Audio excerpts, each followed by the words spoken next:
ನಮಸ್ಕಾರ ಸ್ನೇಹಿತರೆ, ಎಲ್ಲರೂ ಹೇಗಿದ್ದೀರಿ? ನಮ್ಮ ಟೆಂಪಲ್ ಸ್ಟೋರಿ ಯೂಟ್ಯೂಬ್ ಚಾನಲ್ಗೆ ಸ್ವಾಗತ, ಸುಸ್ವಾಗತ. ಇಂದು ನಾವು ಭೇಟಿ ಆಗ್ತಿರೋ ದೇವಸ್ಥಾನ ಯಾವುದಪ್ಪ ಅಂತ ಹೇಳಿದ್ರೆ, ಬೆಂಗಳೂರಿನ ಅತ್ಯಂತ ಪ್ರಸಿದ್ಧ ಮತ್ತು ಪವಿತ್ರ ಸ್ಥಳಗಳಲ್ಲಿ ಒಂದಾದ ಬಸವನ ಗುಡಿಗೆ ಭೇಟಿ ನೀಡಿದ್ದೇವೆ. ಇಲ್ಲಿ ಎರಡು ಮಹತ್ವವಾದ ದೇವಸ್ಥಾನಗಳಿದೆ. ಒಂದು ದೊಡ್ಡ ಗಣಪತಿ ದೇವಸ್ಥಾನ ಹಾಗೂ ಒಂದು ದೊಡ್ಡ ಬಸವಣ್ಣನ ದೇವಸ್ಥಾನ ಭಕ್ತರ ಹೃದಯದಲ್ಲಿ ವಿಶೇಷ ಸ್ಥಾನ ಹೊಂದಿದೆ ಅಂತಲೇ ಹೇಳ್ಬೋದು. ಇದೆಲ್ಲರಿಗೂ ಸಾಧಾರಣ ಗೊತ್ತಿರುತ್ತೆ. ಬೆಂಗಳೂರು ನಗರದಲ್ಲಿರೋದು. ತುಂಬ ಟೂರಿಸ್ಟ್ಗಳು ಬೇರೆ ಕಡೆಯಿಂದ ಬರೋರೆಲ್ಲ ಬಂದು ನೋಡ್ಕೊಂಡು ಹೋಗ್ತಾರೆ. ನಾವು ಬಂದಾಗ ಗಣೇಶನ ದೇವಸ್ಥಾನ 5 ಗಂಟೆ ಆಗಿತ್ತು ಈವ್ನಿಂಗು. ಹಂಗಾಗಿ ದೇವಸ್ಥಾನ ಇನ್ನೂ ಓಪನ್ ಇರಲಿಲ್ಲ. ಆ ಸಂಧಿಯಿಂದಲೇ ನಾವು ವೀಡಿಯೋ ಮಾಡ್ತಾಯಿದ್ದೀನಿ. ಆಮೇಲೆ ನಾವು ಮೇಲ್ಗಡೆ ಬಸವಣ್ಣನ ದೇವಸ್ಥಾನಕ್ಕೆ ಹೋಗಿ ಬರೋ ತನಕ ದೇವಸ್ಥಾನ ಓಪನ್ ಆಗಿತ್ತು. ಅದು ಕೂಡ ವೀಡಿಯೋ ಮಾಡಿ ನಿಮಗೆ ತೋರಿಸ್ತೀನಿ. ನೋಡಿ, ಲಾಸ್ಟ್ ಕೊನೆ ತನಕ ನೋಡಿ, ಎಲ್ಲೂ ಕೂಡ ಸ್ಕಿಪ್ ಮಾಡಬೇಡಿ. ಯಾಕಂದರೆ ಎಲ್ಲರೂ ಕೂಡ ನೋಡಿರಲ್ಲ ಅಲ್ವಾ. ನೋಡಿರೋರು ಪರವಾಗಿಲ್ಲ, ನೋಡಿರೋರಿಗೊಂದು ತುಂಬ ಚೆನ್ನಾಗಿದೆ. ಒಳ್ಳೆ ಪ್ಲೇಸು ಮತ್ತು ತುಂಬ ಐತಿಹಾಸಿಕ ಒಂದು ಕತೆ ಇದೆ ಅಂತಲೇ ಹೇಳ್ಬೋದು. ತುಂಬ ಪ್ರಸಿದ್ಧಿಯಾಗಿದೆ. ದೊಡ್ಡ ಗಣಪತಿ ಮತ್ತು ದೊಡ್ಡ ಬಸವಣ್ಣನ ದೇವಸ್ಥಾನ ಅಂದರೆ ಬೆಂಗಳೂರಲ್ಲಿ ತುಂಬ ಫೇಮಸ್ ಅಂತಲೇ ಹೇಳ್ಬೋದು. ಹಾಗೆ ಇಲ್ಲಿ ಕೂಡ ಕಡಲೆಕಾಯಿ ಪರಿಚಯ ಇರ್ಬೋದು, ಇಲ್ಲಾಂದರೆ ಸಂಕಷ್ಟಹರ ಚತುರ್ಥಿಲಿರ್ಬೋದು, ಒಳ್ಳೆ ವಿಶೇಷವಾದ ಪೂಜೆ ನಡೆಯುತ್ತೆ. ಮೊದಲು ನಾವಿಲ್ಲಿ ನೋಡ್ತಾ ಇರೋದು ದೊಡ್ಡ ಗಣಪತಿ ದೇವಸ್ಥಾನ. ಈ ದೇವಾಲಯ 16ನೇ ಶತಮಾನದಲ್ಲಿ ಕೆಂಪೇಗೌಡರ ಕಾಲದಲ್ಲಿ ನಿರ್ಮಾಣಗೊಂಡಿದೆ ಅಂತ ಪ್ರತಿಯೊಬ್ಬರಿಗೂ ಕೂಡ ಗೊತ್ತಿರುತ್ತೆ. ಈಗೆಲ್ಲ ಇನ್ನೂ ಸ್ವಲ್ಪ ಇನ್ನೂ ಚೆನ್ನಾಗಿ ಇಂಪ್ರೂವ್ ಎಲ್ಲ ಮಾಡಿದ್ದಾರೆ. ಇಲ್ಲಿರುವ ಗಣಪತಿ ಮೂರ್ತಿ ಸುಮಾರು 18 ಅಡಿ ಎತ್ತರವಾಗಿದ್ದು ಒಂದೇ ಕಲ್ಲಿನಿಂದ ಕೆತ್ತಲಾಗಿದೆ. ಇದು ಬೆಂಗಳೂರಿನ ಅತಿ ದೊಡ್ಡ ಗಣಪತಿ ಮೂರ್ತಿಗಳಲ್ಲಿ ಒಂದಾಗಿದೆ. ಇಲ್ಲಿ ವಿಶೇಷ ಏನಪ್ಪ ಅಂತ ಹೇಳಿದ್ರೆ, ಪ್ರತಿ ವರ್ಷ ಆಗಲೇ ಕಡಲೆಕಾಯಿ ಪರಿಷೆ ನಡೆಯುತ್ತೆ. ಆ ಕಡಲೆಕಾಯಿ ಪರಿಷೆಯಲ್ಲಿ ರೈತರು ಬೆಳೆದಂತಹ ಕಡಲೆಕಾಯಿಗಳನ್ನ ಇಲ್ಲಿಗೆ ನೈವೇದ್ಯವಾಗಿ ಕೊಡ್ತಾರೆ. ಅದನ್ನೇ ಉಪಯೋಗಿಸ್ಕೊಂಡು ಇಲ್ಲಿ ಪುರೋಹಿತರು ಗಣೇಶನಿಗಾಗಿರ್ಬೋದು, ಹಾಗೆ ದೊಡ್ಡ ಬಸವಣ್ಣನಿಗೆ ಕಡಲೆಕಾಯಿಂದನೇ ಅಲಂಕಾರ ಮಾಡ್ತಾರೆ, ಕಡಲೆಕಾಯಿಂದನೇ ಅಭಿಷೇಕ ಮಾಡ್ತಾರೆ. ಅದು ನೋಡೋಕೆ ಮಾತ್ರ ಕಣ್ಣು ಸಾಲದು ಅಂತಲೇ ಹೇಳ್ಬೋದು. ಮತ್ತು ನಿಮಗೆ ಸುತ್ತಮುತ್ತಲಿ ಪಾರ್ಕ್ಗಳಿದೆ, ಇನ್ನೂ ತುಂಬ ದೇವಸ್ಥಾನಗಳಿದೆ.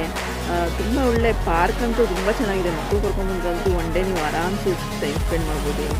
ಇದೆಲ್ಲ ಮೊದಲಿರಲಿಲ್ಲ. ಇದೆಲ್ಲ ಈ ಟೀಮ್ ಬಂದು ಕಡಲೆಕಾಯಿ ಪರಿಷೆದು, ರೈತರು ಕಡಲೆಕಾಯಿ ತಂದು ಇಟ್ಕೊಂಡು ಮಾಡ್ತಾ ಇರೋದಿರ್ಬೋದು, ರೈತರು ಇರ್ಬೋದು, ಹಸು ಮಾಡ್ತಾ ಇರೋದಿರ್ಬೋದು. ಆದರೆ ಒಳ್ಳೆ ಒಂದು ಚೆನ್ನಾಗಿ ಮಕ್ಕಳಿಗೆ ತೋರಿಸುವಂಥ ಚಿತ್ರಗಳು ಇದು ಹೊಸದಾಗಿದ್ದಾಗಿದೆ.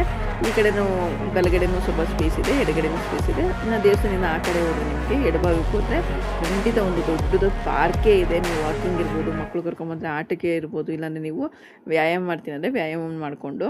ಇನ್ನು ತುಂಬ ಸುತ್ತಮುತ್ತ ದೇವಸ್ಥಾನಗಳಿದೆ. ಅದನ್ನು ಕೂಡ ನೀವು ಒಂದು ದಿನ ಬಂದು ಒನ್ ಡೇ ಟ್ರಿಪ್ ಥರ ಖಂಡಿತ ಮಾಡ್ಕೊಂಡು ಹೋಗ್ಬೋದು. ಇಲ್ಲಿ ಪ್ರತಿದಿನ ನೂರಾರು ಭಕ್ತರು ಕೂಡ ಬರ್ತಾರೆ. ತಮ್ಮ ಮನೋವಾಂಛೆಗಳನ್ನು ಪೂರ್ಣಗೊಳಿಸ್ಕೊಳ್ತಾರೆ. ಅವ್ರು ಏನು ಬೇಡ್ಕೊತಾರೆ ಖಂಡಿತ ಆಗುತ್ತೆ ಇಲ್ಲಿ. ಯಾಕಂದರೆ ಇಲ್ಲಿ ದೇವರಿರೋ ಸತ್ಯ ಅಲ್ವಾ. ಹಾಗಾಗಿ ಶ್ರದ್ಧೆಯಿಂದ ಪೂಜೆ ಮಾಡಿದರೆ ವಿಘ್ನಗಳು ದೂರವಾಗುತ್ತದೆ ಎಂಬ ನಂಬಿಕೆ ಖಂಡಿತ ಎಲ್ಲರೂ ಕೂಡ ಇದೆ. ನೋಡಿ, ನಾವು ಈಗ ಮೇಲ್ಗಡೆ ಸ್ವಲ್ಪ ಮೆಟ್ಲು ಹತ್ಕೊಂಡು ಬಂದರೆ ರೋಡು ಕೂಡ ಇದೆ. ನಿಮಗೆ ವೆಹಿಕಲ್ ಪಾರ್ಕಿಂಗ್ ಕೂಡ ಇರುತ್ತೆ. ಆ ಕಡೆಯಿಂದ ಬಂದರೆ 2 ವೀಲರು 4 ವೀಲರ್ ಎಲ್ಲ ಬರ್ಬೋದು.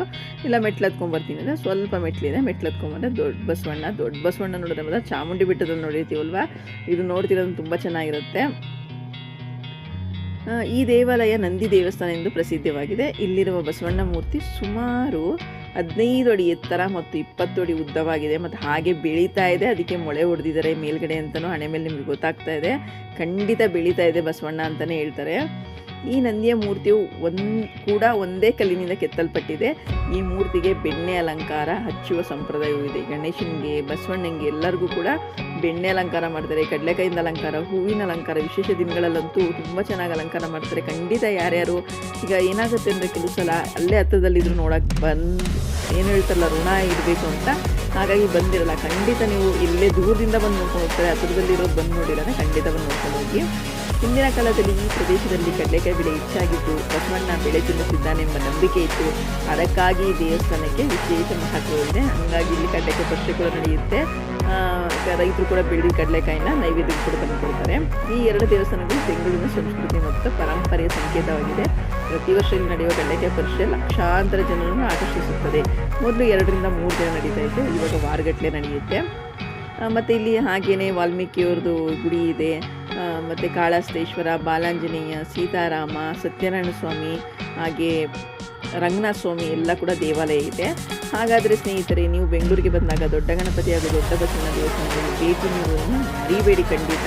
ಈ ವಿಡಿಯೋ ಏನಾದರೂ ನಿಮ್ಗೆ ಇಷ್ಟ ಆಗಿದ್ದಲ್ಲಿ ಲೈಕ್ ಮಾಡಿ, ಚಾನಲ್ಗೆ ಸಬ್ಸ್ಕ್ರೈಬ್ ಮಾಡಿ.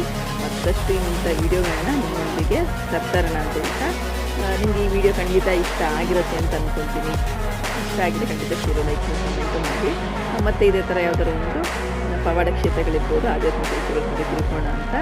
ಧನ್ಯವಾದಗಳು ಸ್ನೇಹಿತರೆ.